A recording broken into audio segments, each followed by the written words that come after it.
it for this year.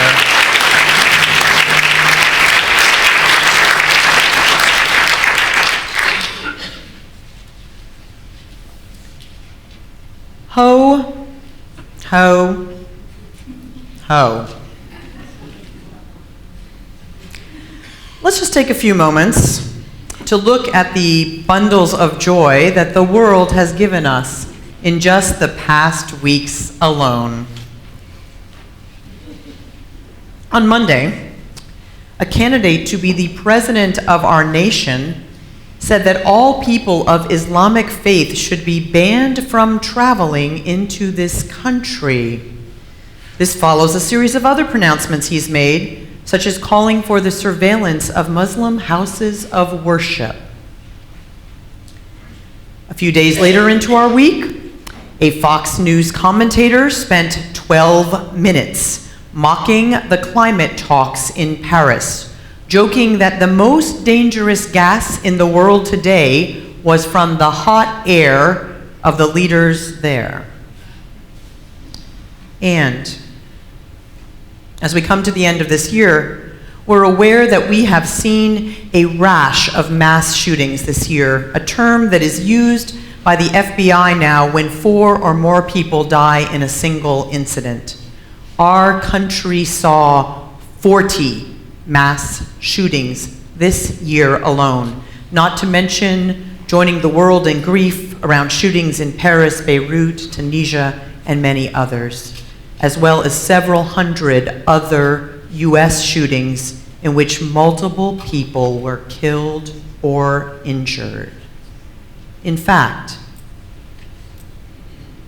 as we close this year, we do so knowing that there have been more than 900 people who have died in these incidents in the last 7 years.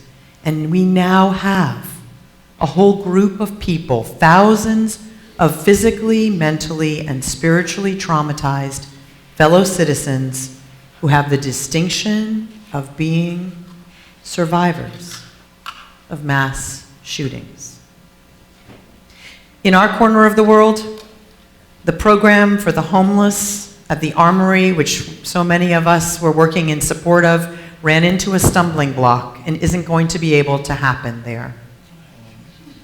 And only 8 people showed up total on Friday night's night walk in Antioch, and one of them was me, and I was muted by laryngitis. And if there's one thing that's harder than not singing with you on a Sunday morning, it's not chanting at a demonstration. So, ho, ho, ha. I suspect I'm not the only one, as we get close to the end of this year, who feels like they'd rather don a Scrooge hat than a Santa hat. But as we enter into this holiday season, we seem, in fact, to be living in a world full of enemies, people pitted against one another. And the end of the year, it invites us into that kind of reflection that doesn't always leave us feeling hopeful, but it bears looking at in this time among the glitter-coated messages that all is supposed to be jolly. The intensity of the holidays also can magnify the sorrows and the joys in our own lives. I'm betting that somebody out there did not have an absolutely perfect week. And I'm also betting that somebody is living purely in the joy of experiencing a baby's first holiday season with them. There are probably a few somebodies out there who are feeling the extra strain in relationship in this stressful time of year, and there's also probably somebody who's having the first peaceful holiday they've had in years and really delighting in that. Someone is assessing this rapidly passing year, 2015, and not liking how the ledger adds up. And this is somebody's first partnered holiday season, an incomparable and special time. So Buddhist teacher Thich Nhat Hanh talks about my friend, my enemy, the idea that all relationships have seeds of love and the seeds of hate. That we can't say that these are good and these are bad. And this is true, he says, of experiences as well, that all contain elements of the positive and the negative when seen from a large enough vantage point. Now, I happen to find about this time of year every year that the practicality of Buddhism is a good way to cut through that artificial sweetener kind of veneer of the season and to get down to what is real. So Buddhist teachings tell us that we can see this interrelationship through what they call absolute truth. So relative truth is that kind of day-to-day perspective I was just talking about, the ups and downs, which only allow us to see partial truths. And we think those are often all good or all bad. The person with the new baby, for example, might think this is an absolutely great Christmas and try to ignore the depression that their older child is feeling around this whole thing. The person who has just had a loss might feel disloyal if they feel anything but grief. But in fact, we need to do both. This isn't about putting on some new veneer of positive thinking. It's rather what neuropsychologist Rick Hansen says he likes to adopt, which is realistic thinking. Realistic thinking is needed in the world in which we're living because it's hard to make sense without it, especially now in December 2015, when we have seen acts of deep division which are leading to other deep divisions. Donald Trump's words this week have many of us reliving those early days after the attacks of September 11th, 2001. Then, the Japanese American community was one of the first to rally to name that we cannot again demonize another whole population because of the acts of the few. Now, back in those days, I was on a mandatory search list for the great crime of having too many vowels in my name. And you know, that perhaps wasn't really much more than an inconvenience generally, but I will never forget one trip in that holiday season, that first holiday season after the new Homeland Security protocols were put into effect, when I had to put down my 2-year-old son who was screaming with terror because a man with a semi-automatic weapon was telling us that I had to be separated from him to be inspected. Acts of terror make us question our first principle, make us really question what is good and what is not. But Thich Nhat Hanh says this: a doctor wants to destroy the malaria in a sick person, not destroy the patient himself. Terrorists are human beings who are sick with the virus of terrorism. The virus you see is made of fear, hatred, and violence. You can be a doctor for this person with this illness. Your medicine is the practice of restoring communication. Now, most of us don't have the opportunity or the need to be the doctor to someone who is an actual terrorist, but we might have people in our lives who sometimes feel that way to us. So communication and knowing another's story, and what Robert Thurman, one of the first people to bring Buddhism to the US, calls fierce compassion, is another way of meeting these relationships. He calls it fierce compassion because we need the compassion part, but it's also fierce because we have to set limits on certain behaviors, including violence. Reconciliation, listening to the stories of others, helps us see how violence breeds violence. Now, many of you know that my father died in the July of this year that we are finishing. And many of you also know that he was put in an internment camp at age 4. He was no doubt a dangerous preschool spy. His family life, already marred by poverty, disintegrated even further, and he, no doubt as a result, was never a very kind or trusting man.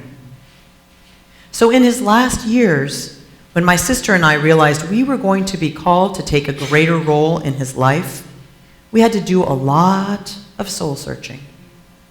We had to walk back through the realities of our own suffering and fear that we thought we had long set behind us. In Buddhism, the other kind of truth is known as absolute truth. And that is the truth that can see the larger frame. My sister and I looked beyond the facts of our relationship with our Father, and we felt that fierce compassion.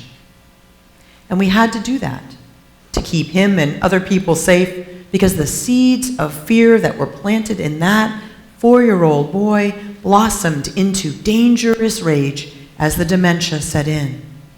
And because we live in this nation, a man with advanced paranoid dementia was able to purchase a number of guns.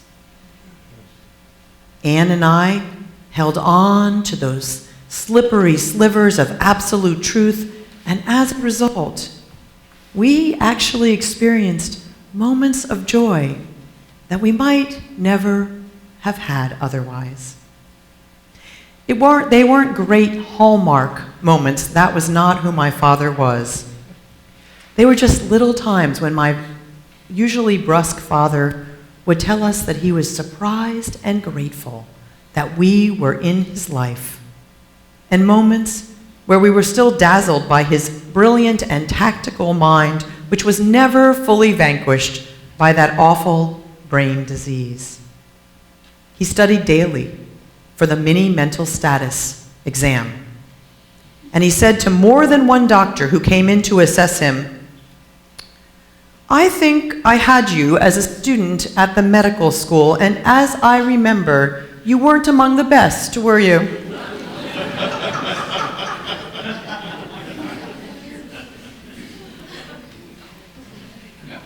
So here we are. This season, in all its commerce and application, suggests that all should be glitzy and glittery and invites us to actually look away from the difficulties and hardships of the world and of our life. Unitarians and Universalists, as we will discuss on Wednesday night at the last ministers' class of this year, had a lot to do with bringing the secular into the United States model of Christmas, and also to introducing the theme of holiday charity. But despite what the pop-ups might tell us, we cannot truly mark the end of this year unless we see it with realistic eyes. You cannot inhabit your life until you see your life. And you cannot change the things you wish to change in your life until you inhabit your life. We have to accept what is before we can be more fully open to the possible. Acknowledging the suffering in our lives allows us to embrace the unseen joys. Maybe you don't have the life partner that you had always wanted, but you do have someone who helps you love and care for your children. Maybe you don't have that job that lets you use the full range of your skills, but you have a great group of people who you work with every day. Maybe you're not able to be with the family members you most miss and love this particular holiday, but you do have a chosen family who loves and supports you. And maybe you don't have the energy to do all that cooking and baking that you used to do in this holiday season, but you still have time to make that amazing fruit bread with your offspring. Rick Hansen points out that because of our evolutionary path, we are biased towards the negative, and he says it takes 4 positive interactions to offset 1 negative message. So no wonder in this world we live in, with the news that we hear every day, that there are people who don't want to think about our climate, who don't want to think about the violence being done to people of color in our country, who don't want to hold the needs of those who are victims of our economic tyranny. Thich Nhat Hanh quotes a Vietnamese poem which says, If you want to have no suffering, you must have no joy. Because where there is joy, there is suffering. And maybe for you, this isn't a season of miracles, but every day in this amazing community, I get to witness the miracle of a transformation, relationships mended, people being brave, people facing their own suffering, to be able to welcome that unseen joy. So as this year draws close, let us be practitioners of that realistic thinking, and in that frame, let us touch for just a few moments that absolute truth. Because sorrow is not our enemy. Even the person we view with the most enmity has a story to tell us. For me, that's what we hold together in that peace that comes at the end of our Christmas Eve services when we sing Silent Night. In those strains, we hold the joy, the connection, the peace, the possibility, and the sorrow at what is, which makes all the peace and joy necessary. So ho, ho, ho. There are seeds of joy, and they're here as well in that list, that depressing list with which I began this sermon. First off, do you know that even though the Armory shelter isn't going to happen, some amazing advocates are regrouping to make some kind of shelter program run at St. Paul's, and they could use a few volunteers. And those chilled and subdued 8 of us who stood at the corner of Antioch's Kavala and 18th Street brought enough presence to remind people, including the drug dealers on the corner, that we're not going to give in, and we're going to keep proving to our partners that MDUUC folks show up and are reliable allies. And I don't know about you, but I took a few moments this week to re-sign all those petitions that the Brady campaign has to get realistic and reasonable gun control back into this nation. Take a break from online shopping and check it out. It's important. And just yesterday, 196 world leaders signed on to the provisions from the climate summit so that we can now get busy to make it happen. Yes, and I would especially advise you to skip one holiday special and watch instead the amazing clips of President Justin Trudeau of Canada personally welcoming the first Syrian refugees into our neighboring nation, acknowledging that the worst victims of terrorism are those who have been its victims within their own country. And that hate-laden, ignorant, divisive political speech that probably isn't going away for the rest of the year, well, if there was ever a reminder of why we need a beloved community like this one, where we can strive as best we can to hear one another's stories across difference, to find places to center and ground ourselves in deep humanistic values, and learn how to be better at creating the sacred world of connection, this would be it, folks. And by the way, this afternoon, we're going caroling to connect with people who need some extra holiday cheer. So join us. We'd love to have your voice. Dear world, you hold the one and precious lives that we actually know for sure that we have. And yes, we often want to change you. We want to change also and heal the broken places in our own lives. I guess all we can do is to start by accepting what is, embrace the suffering and the joy and the interbeing, and then take whatever steps we can forward. In these last days of the only year 2015 we are likely to get, may we be the ones to make it so. Ho, ho, ho.